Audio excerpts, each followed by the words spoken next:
Hey everybody! With the release of the new AirPods Pro 2 a short time ago, and with the holidays just around the corner, I thought it would be a good time to do another AirPods buyer's guide to help people get the AirPods that are right for them. So let's get to it. So what are all the options and who are they for? Currently, the AirPods lineup consists of 4 products: the AirPods 2, AirPods 3, AirPods Pro 2, and the AirPods Max. So let's discuss each. The AirPods 2 is the original AirPods design at the now discounted price of $129 US. They get 5 hours of battery life and have wired charging with convenient tap controls. They don't sound bad for earbuds, but obviously don't sound as good as the other options on this list. So who are they for? I'd say anyone that would like a decent pair of earbuds that don't want to spend a fortune. If you only use them occasionally and like the convenience of tap controls, they're a great choice. The AirPods 3 build on the features of the AirPods 2. They're redesigned and seem to fit even better than the AirPods 2 for a wider variety of people. They have spatial audio with dynamic head tracking, are sweat and water resistant, have the ability to charge both wired and wirelessly, even with MagSafe, and get 6 hours of battery life. They're priced at $169 US, just $40 more than the AirPods 2. From my own experience, I would say that they do sound better than the AirPods 2 with much higher fidelity and more powerful bass response. And they are great for people that are active due to the water and sweat resistance. If you can fit these in your budget, I say these are a great choice for most people since they're a bit more versatile and sound better. Plus the wireless charging is really handy.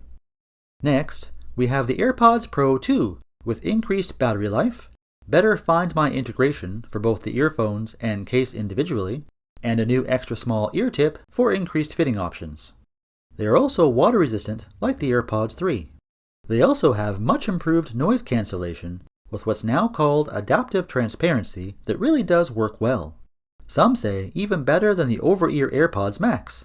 And the one feature everyone has been asking for is onboard volume control. You can now adjust the volume directly from the AirPods themselves by swiping up or down on the force sensor touch control. These are priced at $249 US and are the most expensive in-ear AirPods.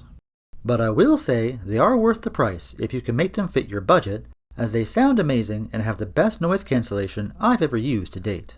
Lastly, we have the AirPods Max. These are somewhat controversial.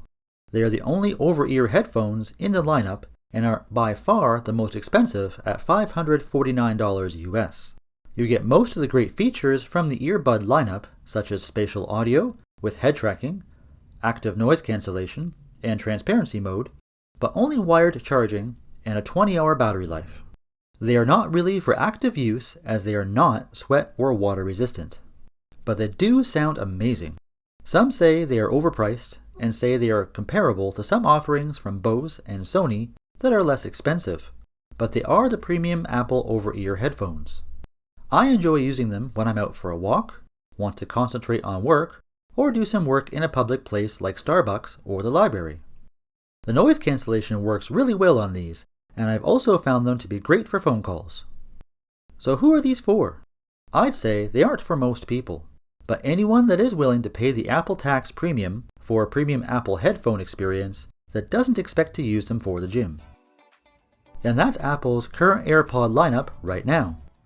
Overall, I'd say the best AirPods to buy for most people would be the AirPods 3 if you can fit them in your budget, since they're versatile due to the water and sweat resistance and have great sound. I personally love the AirPods Pro 2 for their all-around versatility and noise cancellation. It's just that the price is kinda up there, which makes them hard to recommend for everyone. But if price is no object, then I'd say the AirPods Pro 2s are a no-brainer. No matter which you choose, one thing we can say that I think is true is that none of them are a bad choice, as even the AirPods 2 are pretty good earphones. What do you think? Which AirPods would you recommend and why? Please share with us in the comments below. Thanks for watching, and if you enjoyed this video or found it helpful, feel free to give it a thumbs up. And while you're down there, don't forget to ring that bell and subscribe to the channel for more tech videos, including tech how-tos. See you in the next one.